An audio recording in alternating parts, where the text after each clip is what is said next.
सभी दर्शकों को नमस्कार। मैं दीपक कुमार आप सबों का अपने सोशल मीडिया मंच ठाकुर साहब बिहार पर हार्दिक अभिनंदन करते हुए वीडियो में जाना चाहूँगा। बहुत जल्दी बढ़ूंगा चूंकि सबका समय कीमती है। दोस्तों, एक छोटी सी रिक्वेस्ट उससे पहले कर दूंगा कि प्लीज़ वीडियो को लाइक और सब्सक्राइब चैनल को ज़रूर कर लेना। वीडियो बनाने में थोड़ा सा मज़ा आता है और मोटिवेशन भी मिलता है। तो दोस्तों, बढ़ेंगे अपने टॉपिक की तरफ। सीधा आपका समय बिल्कुल बर्बाद नहीं होना चाहिए। और आज का टॉपिक है विपक्ष के आरोप। लोकतंत्र की हत्या हो चुकी है, देश में तानाशाही है और केंद्रीय एजेंसियों का दुरुपयोग केंद्र सरकार द्वारा किया जा रहा है। इस पर बात करेंगे। क्या ये आरोप सही हैं, गलत हैं? सटीक विश्लेषण करूंगा, निष्पक्ष विश्लेषण करूंगा। पसंद आए तो जरूर सूचित करना कमेंट सेक्शन में। पसंद ना आए तो भी सूचित कर सकते हो, मैं उसको भी स्वीकार करूंगा। दोस्तों, आजकल एक फैशन चल पड़ा है कि किसी भी जांच एजेंसी की कार्रवाई को सीधा सीधा आप केंद्र सरकार की कार्रवाई से जोड़ दो। ये निश्चित रूप से सत्य है कि केंद्रीय एजेंसियां केंद्र सरकार के अंतर्गत ही काम करती हैं, लेकिन उनका हर फैसला बायस्ड होगा, पक्षपातपूर्ण होगा या केंद्र सरकार के निर्देश पर ही वो काम करेंगी, हमेशा ये कहना कहीं से उचित नहीं है। विपक्ष खास करके कांग्रेस का हल्ला मचाना वाजिब है, चूंकि कांग्रेस के सबसे बड़े नेता राहुल गांधी की सदस्यता जा चुकी है संसद की।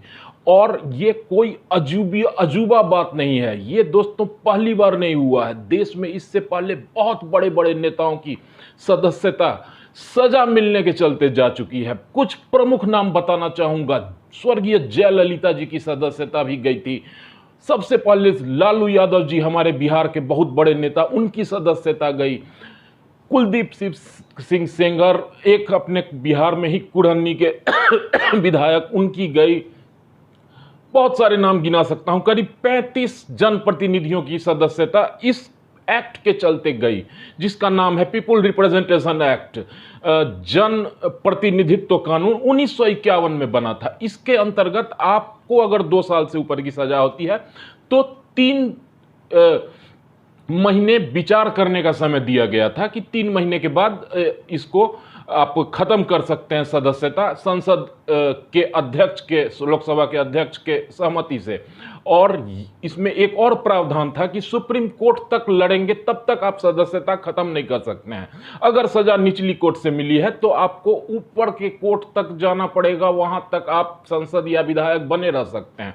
इस तरह का प्रावधान 1951 के बने इस एक्ट में था।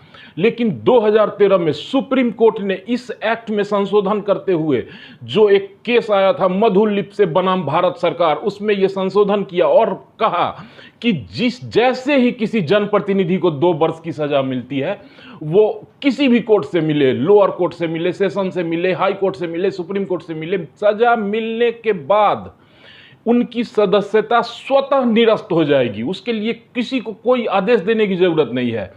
और आपको अपील करने का समय मिल सकता है ऊपरी कोर्ट में, लेकिन आपकी सदस्यता खत्म मानी जाएगी। उनको सजा मिली सूरत की अदालत से। और यहां लोकसभा अध्यक्ष जी ने कल होकर नोटिस जारी कर दिया, एक सर्कुलर जारी किया और जानकारी दी संबंधित डिपार्टमेंट्स को कि राहुल जी अब सांसद नहीं रहे। यह सिर्फ कानून के तहत हुआ है। ऐसा नहीं है कि सरकार ने इसमें प्रेशर देके कोई ऑर्डर निकलवाया हो। राहुल गांधी तो सजा मिलने के साथ ही सांसद से अयोग्य हो चुके थे। यह कानून के अनुसार हुआ था। खैर, अब दूसरी बात कि यह फैसला क्यों हुआ, यह सजा क्यों मिली 2 साल की मात्र मानहानि के मुकदमे पर। तो दोस्तों, आपको बताता चलूं कि राहुल गांधी ये पहली बार नहीं था कि अवमानना और मानहानि के केस में दोषी थे। राहुल गांधी को 2018 में चौकीदार चोर है बोलने पर सुप्रीम कोर्ट में कड़ी चेतावनी मिली थी। राहुल गांधी ने उस वक्त लिखित रूप से माफी मांगी थी कि उन्होंने गलत बोला है, चौकीदार चोर है। फिर भी सुप्रीम कोर्ट की नसीहत के बावजूद 2019 से लेकर 2022 तक करीब 7 अवमानना के मामले राहुल गांधी पर दर्ज किए गए थे। फिर भी सूरत की उस अदालत में जज थे कोई वर्मा जी, उन्होंने राहुल गांधी के वकील को टाइम दिया, बोला, 2 बार मौका दिया कि राहुल गांधी की तरफ से वकील साहब आप माफी मांगो, खेद व्यक्त करो कि राहुल गांधी माफी मांगते हैं और जमा करो उनका माफीनामा। निश्चित रूप से उनको राहत दी जाती और एक बड़े राजनेता होने के चलते उनको कारावास नहीं दिया जाता। लेकिन गांधी परिवार खुद को देश और कानून संविधान से भी ऊपर मानता है। इतनी बड़ी गलती करने के बावजूद भी राहुल गांधी ने माफी मांगने से साफ साफ इनकार किया और जज को उसके बाद सजा देनी पड़ी। ये कहना पड़ा कि राहुल गांधी सांसद है, उनके बोलने का असर होता है। उन्होंने एक नाम लेकर बोला होता किसी का, नीरव मोदी का, ललित मोदी का, लेकिन उन्होंने सारे मोदी चोर हैं ऐसा बोला है। ये बेहद आपत्तिजनक है, इसलिए उनको सजा दी गई। मित्रों, फिर भी विपक्ष का हल्ला मचाना अगर आपको वाजिब लगता है तो कमेंट में जरूर बताइएगा। खैर, बढ़ेंगे आगे। राहुल गांधी जी को कानून का अनुपालन करते हुए 30 दिन की मोहलत दी गई कि आप आगे जाइए, आप हाई कोर्ट में जाइए, डिस्ट्रिक्ट कोर्ट में जाइए। अभी चूंकि सीजीएम की अदालत से ही मिली है उनको सजा, तो वो डिस्ट्रिक्ट में जाएंगे, फिर सेशन में जाएंगे, फिर हाई कोर्ट जाएंगे। अभी टाइम है उनके पास और उनको राहत मिल सकती है, चूंकि ये कोई मर्डर या रेप या डकैती का मामला नहीं है। ये सिर्फ एक मानहानि का मुकदमा है जिसमें माफी मांगने पर शायद उनको राहत मिल जाए। लेकिन उनकी सदस्यता बहाल होगी या नहीं, ये तो भविष्य के हाथ में है, देखेंगे। दोस्तों, अब बात करेंगे अन्य विपक्षी दलों की। सबसे पहले बात करेंगे अरविंद केजरीवाल, एक बड़े नेता देश के। वो क्यों इतना हो हल्ला मचा रहे हैं कि विपक्ष का शोषण हो रहा है, देश में लोकतंत्र की हत्या हो गई।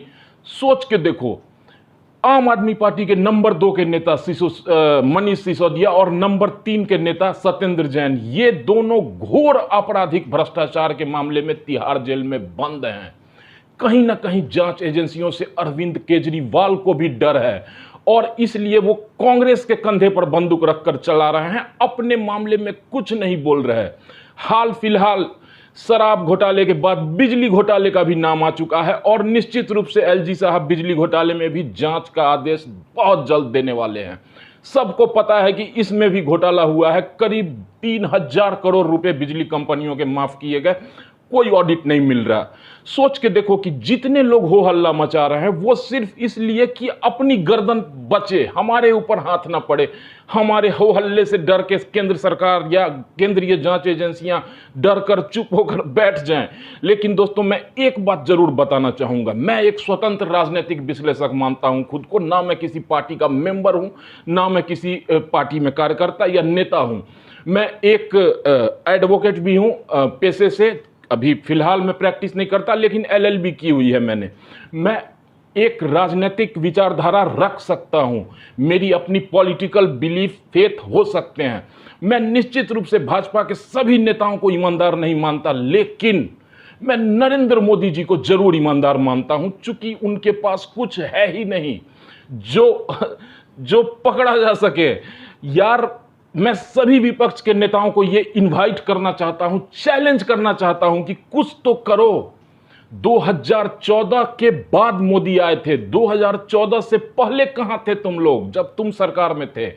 2014 के पहले भी तुम ही फंस रहे थे। 2014 से पहले ही राहुल गांधी और सोनिया गांधी को 420 धारा के मुकदमे में खड़ा होना पड़ा कोर्ट में। क्यों नहीं सोच रहे हो कि तुम लोगों में कुछ तो गलती है, कुछ तो कमी है जो भारतीय जनता पार्टी को माइलेज मिल रहा है? नरेंद्र मोदी जी बेशक ईमानदार हैं, हो सकता है वो किसी बड़े उद्योगपति की साइड लेते हों। हर बड़ा राष्ट्र, जितने भी डेवलप कंट्रीज हैं, चाइना हो, अमेरिका हो, रसिया हो, अपने यहाँ के बड़े उद्योगपतियों को सपोर्ट करता है।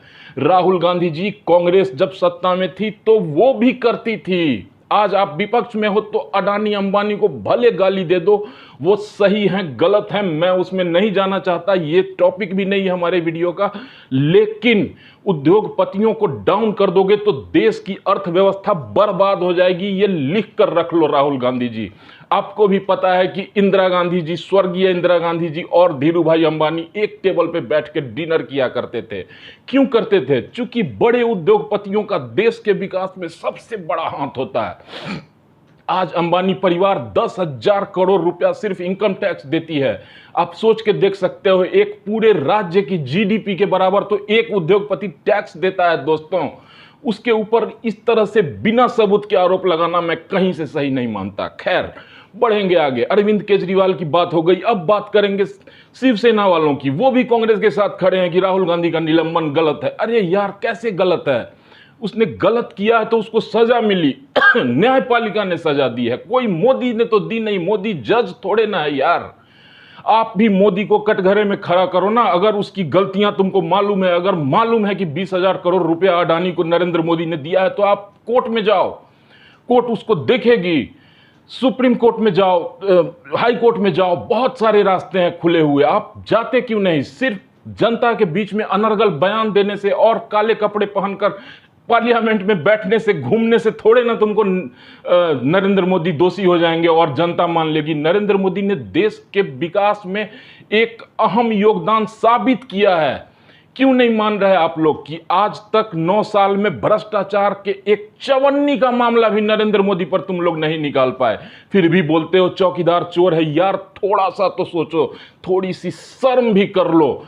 खैर वीडियो बहुत लंबा हो जाएगा। मैं सिर्फ यह कहूंगा कि राहुल गांधी जी के पीठ पर बंदूक रखकर राजनीति करने वाले जितने भी विपक्षी नेता हैं, बिहार के भी हमारे बहुत बड़े राजनीतिक घराने, राष्ट्रीय जनता दल के लोग राहुल गांधी के अयोग्य घोषित किए जाने पर बावेला मचाए हुए हैं। सबों को पता है कि लालू परिवार भी अभी जांच एजेंसियों के रडार पर है। उनके खिलाफ भी ईडी सीबीआई के पास बहुत सारे सबूत हैं। खैर जो भी मामला हो, जांच की बात है, बात इस पर अभी नहीं करेंगे, ये टॉपिक नहीं है। लेकिन आपको एक बात अंतिम कहकर वीडियो को समाप्त करूंगा कि राहुल गांधी को टाइम दिया गया है, वो थोड़ा सा नम्र हो जाएं, वो देश और संविधान को माने। सारे देश के लिए एक कानून है। वो और समय था जब जवाहरलाल नेहरू जी को सीधा प्रधानमंत्री बना दिया गया, जनता से कोई पूछना ही नहीं था। कुछ इंग्लैंड के विक्टोरिया महारानी के लल्ले चल्ले दल्ले और एक हमारे देश के महात्मा गांधी राष्ट्रपिता के सहयोग से जवाहरलाल नेहरू जी प्रधानमंत्री बन गए। वो समय अब नहीं है। अब हमारे यहाँ लोकतंत्र है दोस्तों, और लोकतंत्र की हत्या की बात राहुल जी मत करो। 1947 के बाद सिर्फ एक बार आपातकाल के दौरान लोकतंत्र की हत्या हुई थी, जब सारे नेताओं को बिना किसी कारण के जेल में ठूंस दिया गया था। आज जितने विपक्षी नेता आपके पीछे खड़े हैं, वो सब कहीं ना कहीं हमारे लालू यादव जी, उनकी बड़ी बेटी मीसा भारती जी, उसी कानून की देन है। उसी कानून के समय जन्म हुआ था। ये सब लोग आपातकाल में जेल के अंदर ठूंसे गए थे। वो लोकतंत्र की हत्या थी। अभी तो लोकतंत्र इतना मजबूत है कि आप देश में चौकीदार चोर है बोलते हो, आप प्रधानमंत्री को डंडा मारेंगे बोलते हो, आप देश में मन नहीं भरता तो विदेशों में जाकर के भारत की बदनामी कराते हो, और यहाँ आकर बोलते हो लोकतंत्र की हत्या हो रही है, हमें कुछ बोलने नहीं दिया जा रहा। यार अब क्या बोलोगे तुम? हॉकी स्टिक लेके मारो पार्लियामेंट में मोदी को, तब तुम्हें लगेगा कि लोकतंत्र बहाल है देश में। दोस्तों पेशकश कैसी लगी जरूर बताना कमेंट में। वीडियो अच्छा लगे तो लाइक और सब्सक्राइब करना। तब तक के लिए good bye, take care and सबा खैर। Thank you.